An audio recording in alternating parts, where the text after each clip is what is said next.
हमारे गुरु दादा भगवान, गीता भगवान, अम्मा जी को नमन है, साष्टांग प्रणाम है। अभी साधकों के प्रति बातें हैं। जिसका मन एकाग्र हो, साधक का मन एकाग्र होना चाहिए। होता नहीं है हम लोगों का, भटकता है, इधर उधर भागता है, कोई बात नहीं। एक लक्ष्य बन गया कि मेरा मन एकाग्र होना चाहिए। आप 2-4 लक्ष्य शुरू में लेके चलो, अकेले एक लक्ष्य से नहीं हो पाएगा। छोटे छोटे लक्ष्य बनाओ और उनको प्राप्त करते चलो, रीच करते चलो, पहुंचो वहां तक। ये भी एक लक्ष्य है। आज दिन भर हम मुस्कुराएंगे, आज दिन भर हम मुस्कुराएंगे, ये भी एक लक्ष्य है। मुंह को सकोड़ना मत बीच में, हाँ, दिन भर मुस्कुराएंगे। एक बात कही, ऐसे आप बहुत सारे लक्ष्य सारे टाइम आप सुनते हैं सत्संग में चीज़ें, तो उनको रोज के लिए अपना एक, किसी ने लिखा था कि रोज हम एक लक्ष्य बनाते हैं लेकिन बार बार फेल हो जाते हैं। ठीक है, कोई बात नहीं, क्या हो गया? अरे 10 बार का लक्ष्य करना था, 10 में से आप 8 बार पास हो गए, उसको देखो ना। 2 बार फेल हो गए, छोड़ो उसको, कल फिर एक और नया लक्ष्य, 7 दिन के 7 लक्ष्य, फिर रिपीट, फिर रिपीट, फिर रिपीट, कभी तो पहुंचोगे। और आगे चल के बन जाएगा, मुझे केवल परमात्मा चाहिए और कुछ नहीं चाहिए, मेरे तो गिरधर गोपाल, दूसरों न कोई। विषय में आसक्ति ना हो। विषय क्या है आप बोलेंगे? शब्द, स्पर्श, रूप, रस, गंध, ये 5 विषय होते हैं मुख्य। विकार 5, काम, क्रोध, लोभ, मोह, अहंकार, है ना। इन 10 से छूटना है हमको। अभी बड़ी जटिल समस्या है, एक से छूटने में जीवन लग जाता है। ये तो 10 हैं। राम जी एक सिर काटते थे रावण का, फिर पैदा हो जाता था। एक सिर काटते थे फिर पैदा हो जाता था। ऐसा है। गुरु कहते हैं कोई बात नहीं, तुम्हारे अंदर बल बढ़ाना है हमें। मुख्य बात यह है, तुम्हारे अंदर बल बढ़ाना है हमें, जो बल तुमको भगवान की तरफ ले जाएगा। विषय विकार तो जो हैं सो हैं, वो आगे चलकर इनसे तुम्हारा कोई मतलब नहीं रहेगा। तुम तो भगवान की तरफ बढ़ते चले जाओगे। हमारा लक्ष्य ये है। लेकिन शुरू में हमको लेके चलना पड़ेगा, जैसे कह रहे हैं, विषय में आसक्ति ना हो साधक की। शब्द, स्पर्श, रूप, रस, गंध, इनमें बहुत आसक्ति होती है हमारी। शब्द में 2 हो गए, बोलने का, सुनने का। कुछ लोगों में बहुत आदत होती है बोलने की, बोले बिना रह ही नहीं जाता, बर्र बर्र बर्र बर्र करते ही रहेंगे। पीछे के दिनों में मैंने गुरुजी से कहा, गुरुजी दुनिया में बड़ी बर्र बर्र है, सब सारे टाइम बोलते रहते हैं।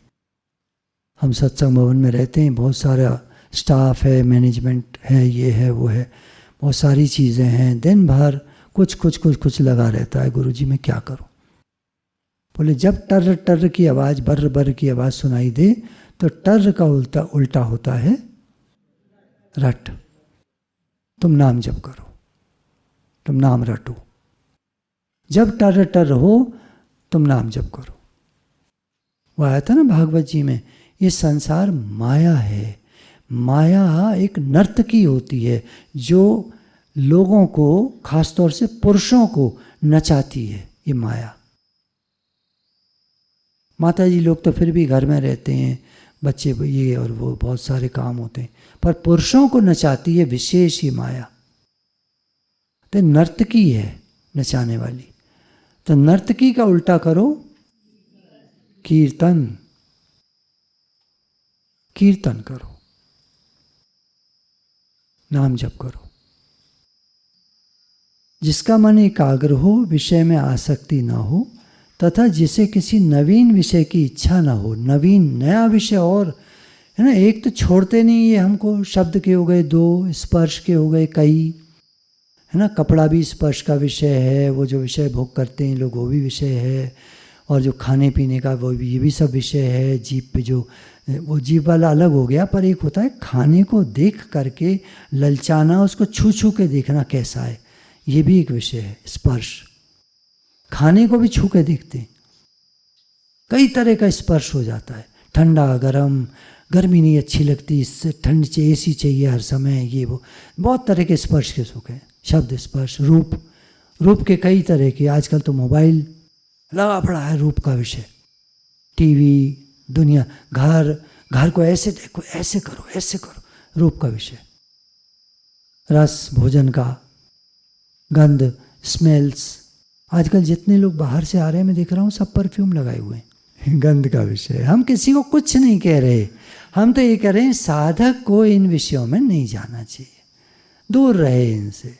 अब आप किसी पार्टी में गए, शादी में गए, आप कहते हो सब लगा के आ रहे हैं तो अच्छा नहीं लगता, हम भी लगा लें, तो लगा लो भाई। ये ज्ञान तो बहुत फ्लेक्सिबल है, इसमें पाबंदियां आगे चल कर आती हैं। साधु जो बहुत आगे जाना चाहते हैं साधक, फिर उन पर पाबंदियां लगती हैं। शुरू में कुछ नहीं होता, शुरू में तो केवल सत्संग सुनो, आओ सत्संग सुनो, आराम से रहो, खुश रहो। पहले दुखी रहते थे, अब खुश हो जाओ। कितना बढ़िया ज्ञान है, सत्संग है। बिन फेरे हम तेरे, बिना कुछ करे धरे भगवान के हो गए। कोई लंबी चौड़ी साधना नहीं करी हम लोगों ने। साधक को विषय चिंतन नहीं करना चाहिए, साधक को विषय चिंतन, शब्द स्पर्श रूप रस के बारे में, गंध के बारे में नहीं सोचना चाहिए। कोई लगा के भी आया है तो हमारा ध्यान गया, ठीक है, पर सोचना नहीं चाहिए कुछ भी, ना भला ना बुरा, छोड़ो, जाने दो। सब अपने रास्ते जा रहे हैं, हमको अपने रास्ते जाना है। साधक के लिए विषयी पुरुषों का संग और विषय में प्रेम, ये पतन के कारण है। साधक के लिए विषयी पुरुषों का संग, जो लोग विषयों में आसक्त होते हैं, शब्द स्पर्श रूप रस गंध, इनके प्रकार होते हैं, बहुत सारी चीज़ें आपको सब पता है, क्या गलत है क्या सही है, आपको सब मालूम है ना। तो वो सब, अब विषय बोलेंगे तो आप पता नहीं क्या सोचेंगे, संस्कृत का वर्ड है, तो आपको सब मालूम है क्या सही है क्या गलत है। तो जो गलत है, ऐसे लोग जो गलती पर हैं, गलत बात करते हैं, गलत काम करते हैं, तो इनके संग का त्याग कर देना चाहिए। विषयी पुरुषों के संग का त्याग है। और विषयों में प्रेम साधक के लिए बिल्कुल नहीं होना चाहिए। आगे चलकर धीरे धीरे उसको उपराम होते जाना चाहिए विषयों से। ठीक है, कुछ तो चीज़ें ऐसी होती हैं, आदमी खाएगा नहीं तो जिएगा कैसे अपना। फिर हर आदमी चाहता है भी थोड़ा तो टेस्टी खाना मेरे हिसाब से हो, या मेरे हिसाब से भोजन हो, तो ठीक है, वो कोई विषय थोड़ी है, वो तो शरीर की आवश्यकता है। तो आवश्यकता के हिसाब से हम विषयों का सेवन कर सकते हैं। वो भी हमें सब पता है कौन सी सही है कौन सी गलत है, कहाँ तक सही है कहाँ गलत है, हमें सब पता है। क्योंकि जो अगर जरा भी गलती हम कर रहे हैं, हम जानबूझकर, पता है हमें फिर भी कर रहे हैं, तो ये पतन का कारण है। ये भगवान में मन लग नहीं पाएगा। जो कहते हैं ना, ऋषियों में एक ओज तेज होता था, वो आजकल देखने में नहीं आता लोगों में, क्योंकि सब विषयों में पड़े हैं। और ये ऋषि मुनि जो थे, ये विषयों से उपराम हो जाते थे, परे चले जाते थे, ऊपर चले जाते थे, इनको कोई मतलब नहीं होता था। तो इनके अंदर एक ओज और तेज आता था। खाली खाने से नहीं आता ओज तेज, ये तो आचरण और कैरेक्टर से आता है, चरित्र से आता है। खाने से तो बल बढ़ता है, शरीर का शारीरिक बल बढ़ता है, मानसिक भी नहीं बढ़ता। पहलवान अक्सर बहुत मानसिक रूप से कमजोर देखे गए। अब इसका दूसरा है कि ईश्वर में प्रेम होने से विषय प्रेम दूर हो जाता है। अगर हमसे विषय प्रेम नहीं छूट रहा है, विषयों के प्रति आसक्ति नहीं छूट रही है, तो करो क्या, भगवान से प्रेम करने लग जाओ। भगवान से प्रेम करने लग जाओगे तो विषय प्रेम छूटने लगेगा। परमात्मा में चित्त आसक्त हुए बिना कोई साधक सिद्धावस्था को प्राप्त नहीं कर सकता। जब तक भगवान में हमारा चित्त आसक्त नहीं हो जाएगा, जबरदस्त हमारा प्रेम भगवान से नहीं हो जाएगा, तब तक हम उनको प्राप्त नहीं कर पाएंगे। बातें तो कर सकता है कोई, कुछ भी बोल सकता है, पर प्राप्ति नहीं होगी। साधक को शरीर स्वस्थ और खान पान का संयम रखना चाहिए। साधक को अपने शरीर को ठीक रखना चाहिए।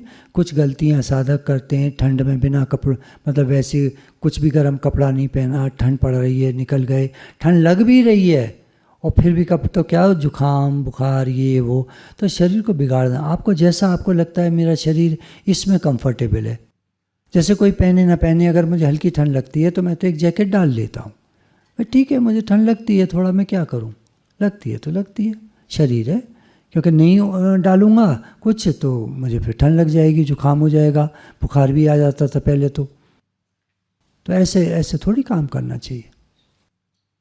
साधक को अपने शरीर को स्वस्थ रखने का प्रयास रखना चाहिए और खान पान का संयम रखना चाहिए। क्या हमें सूट करता है, क्या नहीं सूट करता है, हमें सब पता है, थोड़ा थोड़ा सब खा लो, है ना। भजन चुपचाप करते रहना चाहिए, अपने को भजन आनंदी प्रकट न करे। भजन अपना चुपचाप करते रहना चाहिए, ऐसा शो नहीं करना चाहिए लोगों को कि हम कोई भैया बड़े भजन करने वाले हैं। भजन से कभी तृप्ति नहीं होनी चाहिए। जब आँख खुले रात को नाम जप करने लग जाओ, माला है नहीं है वो मन ही मन करो, नींद आ जाए ठीक है, फिर उठो बैठो, जो भी करना है करो, भजन करते रहो, काम करते रहो तो नाम जप करते रहो। साधक को संसारी बातें अच्छी नहीं लगनी चाहिए।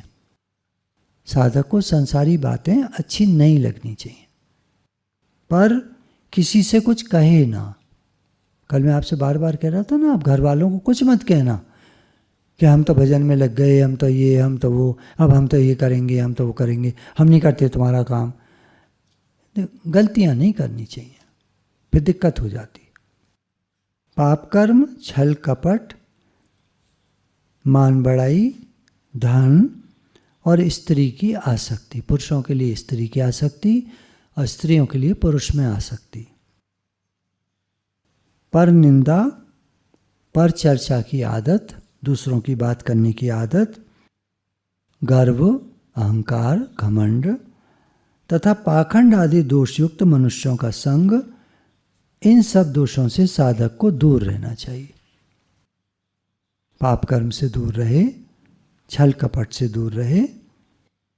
जो लोग मान प्रतिष्ठा, नेम फेम के चक्कर में पड़े हैं, पैसे के चक्कर में पड़े हैं, स्त्री की आसक्ति में हैं, स्त्री की बातें करते हैं, है ना।